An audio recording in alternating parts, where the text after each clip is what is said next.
Vous en avez croisé une à chaque pâté de maison de votre vie.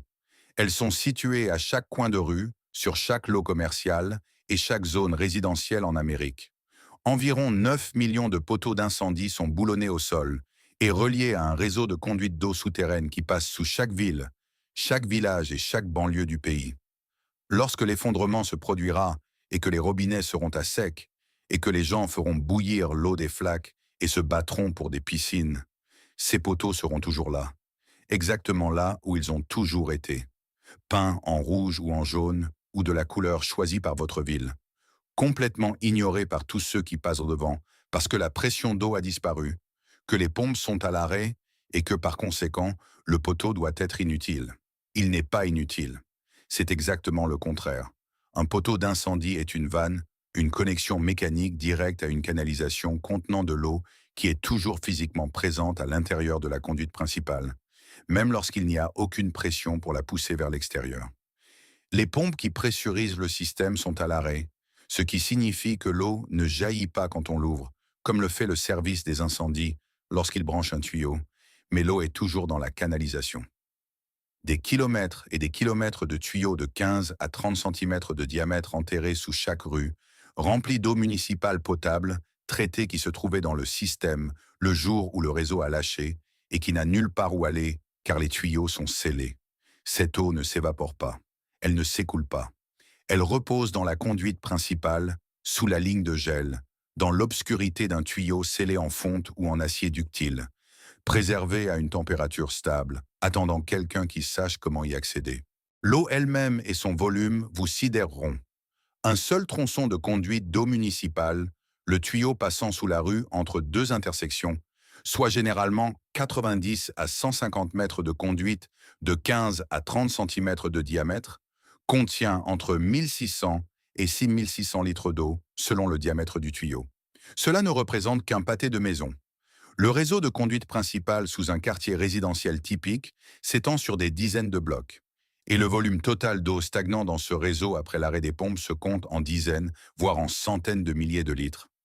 Un réservoir souterrain que personne ne peut voir, pour lequel personne ne se bat et que personne ne sait exploiter parce qu'ils n'ont jamais considéré le poteau d'incendie autrement que comme un outil utilisé par les pompiers.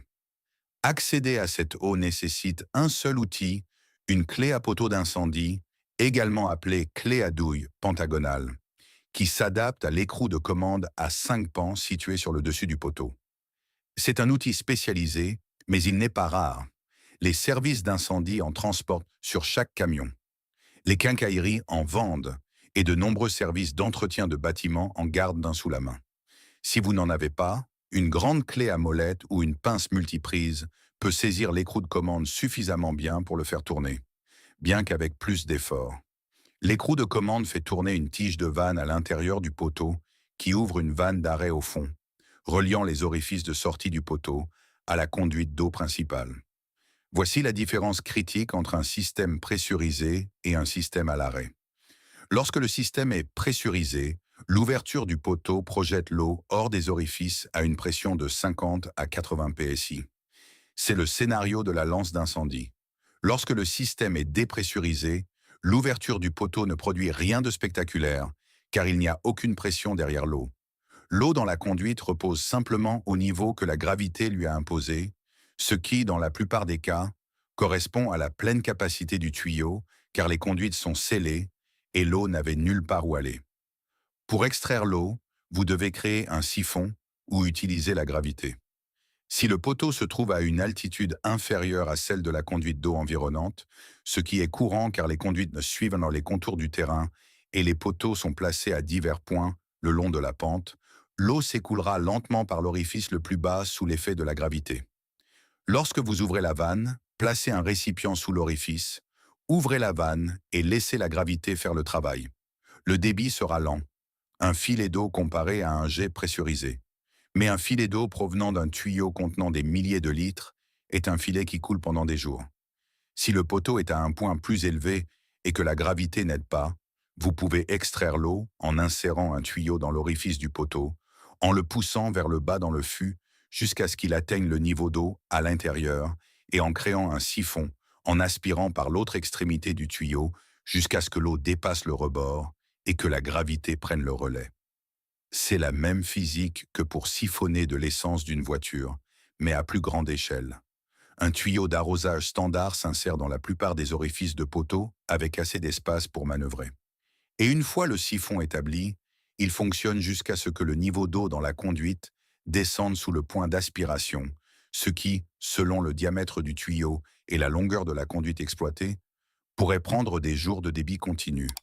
L'eau à laquelle vous accédez a été traitée au chlore avant d'entrer dans le système, ce qui signifie qu'elle était potable au moment de son entrée et qu'elle reste bactériologiquement sûre pendant des semaines, voire des mois, à l'intérieur d'un tuyau scellé.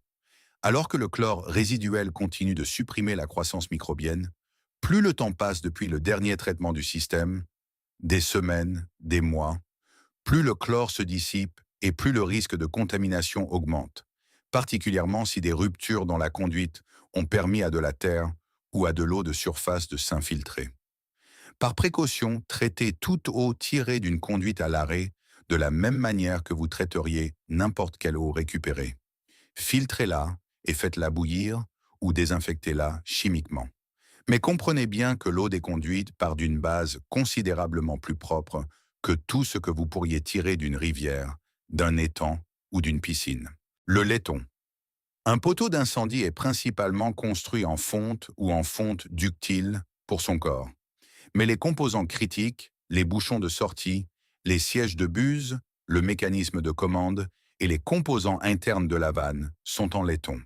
Un laiton sans plomb de haute qualité sélectionné spécifiquement parce qu'il résiste à la corrosion après des années de contact avec l'eau, ne se grippe pas à cause de l'accumulation de minéraux et conserve une surface d'étanchéité lisse malgré des décennies de cycles thermiques et de contraintes mécaniques.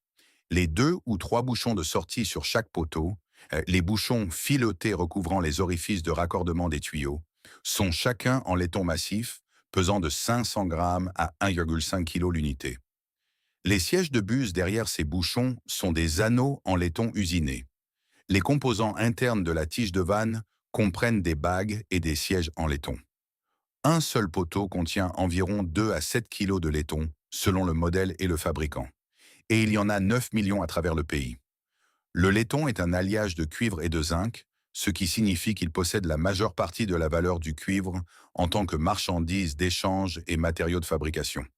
Bien qu'il soit nettement plus facile à fondre et à mouler que le cuivre pur, le laiton fond à une température inférieure à celle du cuivre, s'écoule plus facilement dans les moules et produit des pièces coulées avec une meilleure finition de surface et une plus grande précision dimensionnelle.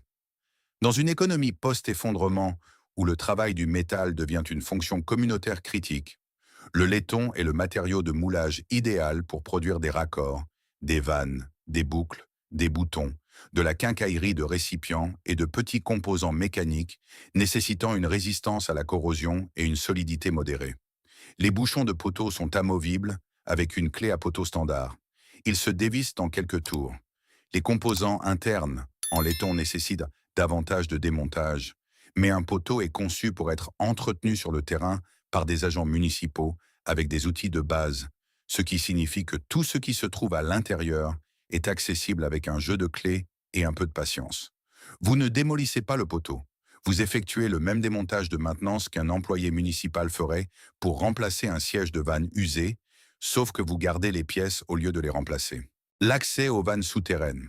Chaque poteau d'incendie est relié à la conduite d'eau principale par un tuyau de dérivation qui comprend une vanne d'arrêt ou une vanne papillon au point de connexion.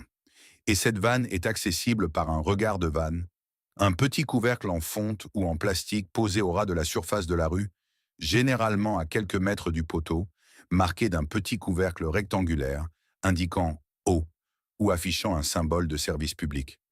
La plupart des gens ont marché sur des milliers de ces couvercles sans jamais les remarquer.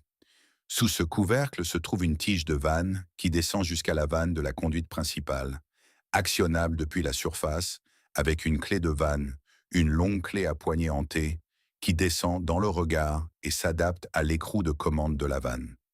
Les clés de vanne sont des équipements standards pour tout plombier ou employé des services publics et sont disponibles dans les quincailleries ou peuvent être improvisées à partir d'un long tuyau avec une douille soudée ou fixée à l'extrémité. Tourner cette vanne contrôle le débit d'eau dans la conduite principale de cette section, ce qui vous donne quelque chose que la plupart des gens ne réalisent pas. La capacité de contrôler quelles sections de la conduite contiennent encore de l'eau et lesquelles ont été vidangées. Cela revêt une importance stratégique car la conduite principale est une ressource partagée. Chaque poteau sur la même conduite puise dans la même réserve et quiconque ouvre un poteau à une altitude inférieure videra lentement l'eau des sections plus élevées. Si vous identifiez les regards de vannes dans votre zone et comprenez la topologie de la conduite, laquelle monte, laquelle descend, où les branches se connectent, vous pouvez fermer des vannes pour isoler une section de conduite, créant ainsi un réservoir d'eau souterrain scellé que personne en aval ne peut vider. Vous venez de transformer une ressource partagée vulnérable en un réservoir privé contrôlé contenant des centaines ou des milliers de litres, invisible, inaccessible et protégé de la contamination, car scellé à l'intérieur d'un tuyau enterré sous plus d'1 mètre de terre. L'emplacement des regards de vannes de tout système d'eau municipal est documenté sur des cartes d'infrastructure disponibles au département des travaux publics de la ville, au bureau des services d'eau ou, comme mentionné dans d'autres contextes, dans les dossiers de planification pré-incident de votre caserne de pompiers locale. Savoir où se trouvent les vannes et comment la conduite bifurque sous votre quartier est le genre de connaissance qui transforme une ressource partagée en une ressource contrôlée. Et cette différence vaut plus que presque n'importe quelle réserve physique que vous pourriez stocker. Le poteau lui-même en tant que composant structurel et mécanique. Un poteau d'incendie, lorsqu'on le regarde comme un objet physique plutôt que comme un point d'accès à l'eau, est un assemblage vertical de 1,20 à 1,80, boulonné à un socle en béton et ancré à un tuyau enterré. Et les matériaux de cet assemblage ont des applications au-delà de l'accès à l'eau que la plupart des gens n'envisageraient pas. Le corps du poteau est en fonte ou en fonte ductile, pesant généralement entre 130 et 230 kg au total, avec des épaisseurs de parois conçues pour résister à une pression d'eau interne de 150 psi et à l'impact externe d'un véhicule sans se rompre. C'est une quantité énorme de fonte de haute qualité concentrée dans un seul objet de rue. Brisée, la fonte se fracture selon des lignes de contrainte lorsqu'elle est frappée avec une masse. Les morceaux deviennent le même type de stock de fonte brute qu'un cadre de piano fourni, utilisable comme enclume, surface de cuisson, masse de stockage de chaleur et matière première pour la fabrication d'outils. Mais les applications les plus pratiques utilisent le poteau intact. Le tuyau vertical et les orifices de sortie du poteau, une fois déconnectés de la conduite principale hors service, créent une structure prête à l'emploi pour le montage d'équipements. Une base d'antenne pour une installation de communication radio, un cadre pour un système de pompe manuelle, un ancrage structurel pour des systèmes de cordes ou de câbles, où vous avez besoin d'un point d'attache indestructible qui est déjà scellé dans le sol et qui ne bougera pas.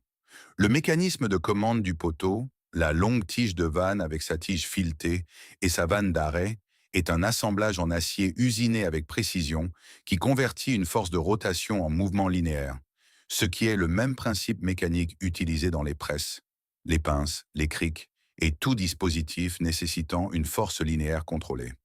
Extrait et réutilisé, ce mécanisme devient le cœur d'une presse improvisée pour broyer le grain, extraire l'huile des graines, compacter des matériaux ou serrer des composants lors d'opérations de construction et de réparation.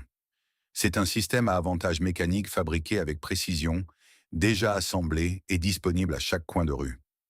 Voici ce qu'un seul poteau d'incendie et son infrastructure associée vous offrent.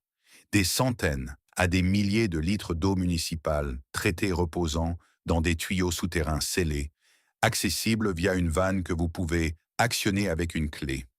2 à 7 kg de laiton de haute qualité pour le moulage et la fabrication.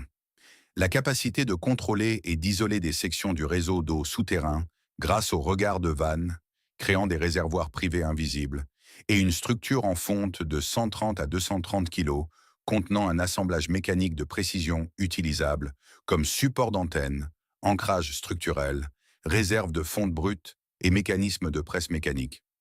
Tout cela à chaque pâté de maison, dans chaque rue, dans chaque ville du pays, boulonné au sol, à la vue de tous, peint d'une couleur spécifiquement conçue pour le rendre visible, mais complètement invisible pour chaque survivant qui passe devant en pensant que l'eau a disparu parce que la pression a chuté.